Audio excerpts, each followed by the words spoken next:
Bonjour, Eric, je suis salarié à l'association Omaki, basée dans le sud Vaucluse, à Loris. Nous, on est une association d'éducation populaire où on travaille sur ces enjeux d'alimentation et de territorialisation de notre alimentation et de lien social. Et donc en fait, très rapidement, on s'est rendu compte que lien social et alimentation, ça allait bien ensemble, et donc on travaille là-dessus depuis une douzaine d'années.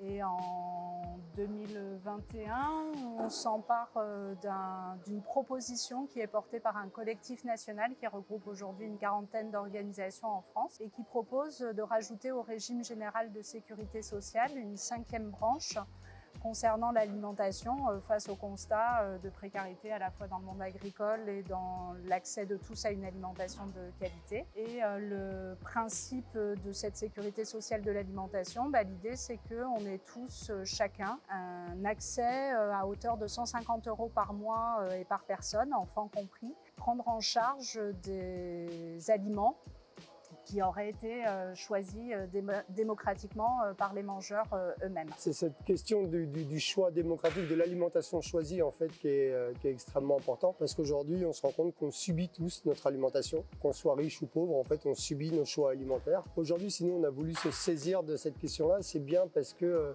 cette référence à la sécurité sociale est extrêmement importante, parce que c'est la référence ou la création de la sécurité sociale au début, les 25 premières années de la gestion de la Sécu, ont été des années de gestion très vertueuses qui ont permis à la fois de construire tout ce conventionnement de la santé. Aujourd'hui, on n'entend jamais un riche se plaindre d'être remboursé du médecin, ça prouve bien que ça fonctionne. Et en fait, on a eu à cette époque-là tellement une gestion vertueuse qu'on a pu construire les centres hospitaliers universitaires. Donc c'est cette question de la gestion populaire et démocratique de la chose qui est importante. Et donc c'est pour ça qu'aujourd'hui, on a envie de recréer cette gestion populaire.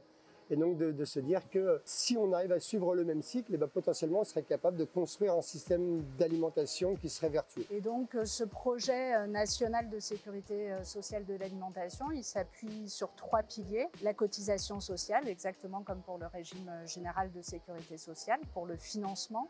Le conventionnement, donc le choix d'une alimentation qui serait prise en charge directement par les mangeurs et par les habitants dans des caisses qui seraient gérées démocratiquement au niveau local. Et comme 3e pilier, c'est l'universalité. C'est tout le monde y aura accès. Il n'y aura pas de discrimination de revenus, il n'y aura pas de discrimination d'âge, il n'y aura pas de discrimination d'origine géographique. C'est une proposition universelle. Comme aujourd'hui, on a tout le droit de se faire rembourser les frais du médecin. Et donc partant de cette proposition nationale avec ces 3 piliers, nous on s'est rendu compte au Omaki qu'on n'avait pas du tout les moyens d'agir sur la cotisation. On n'a pas le droit d'aller prélever les cotisations. On n'a pas moyen de travailler sur cette question de l'universalité. Et donc on s'est dit que nous, cette question de la gestion démocratique et populaire nous intéressait.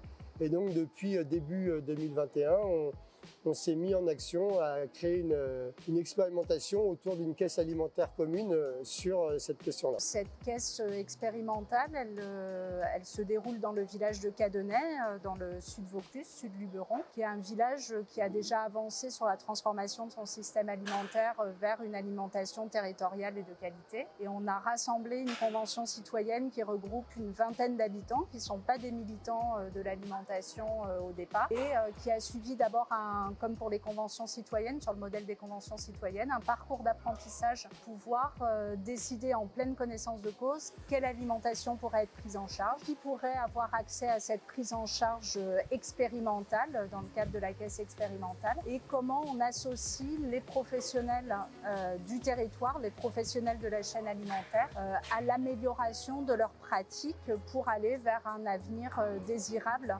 alimentaire de notre territoire et transformer en profondeur le système alimentaire de notre territoire. Cette phase d'apprentissage qui a donné vraiment les moyens aux participantes et participants de transformer eux-mêmes leurs pratiques et de se rendre compte des enjeux. Et bien qu'ils avaient des pensées très différentes sur ces questions-là, aujourd'hui ils sont capables de faire des propositions collectives là où aujourd'hui on se rend compte qu'on est ultra divisé entre des régimes alimentaires très divers et où on va se critiquer entre chasseurs, véganes, bio, etc., etc. On se rend compte que quand on travaille ensemble, on arrive à construire des envies communes et qu'on dépasse très largement nos pensées individuelles. Et en conclusion, notre expérimentation et d'autres qui se tiennent en France, il y a d'autres caisses expérimentales en France avec lesquelles on coopère au sein de ce collectif national pour une sécurité sociale de l'alimentation. On s'aperçoit qu'aujourd'hui, l'enjeu majeur, c'est celui justement de la gestion démocratique des caisses pour décider tous ensemble quelle alimentation sera prise en charge et transformer, s'approprier ensemble notre alimentation, qui est un des premiers besoins vitaux, garantir un droit, un accès égal de tous à cette alimentation de qualité et dépasser tous les freins qu'on connaît aujourd'hui et transformer en profondeur pour passer d'un système alimentaire agro-industriel à un système territorial vertueux pour le territoire, pour la santé et pour notre environnement.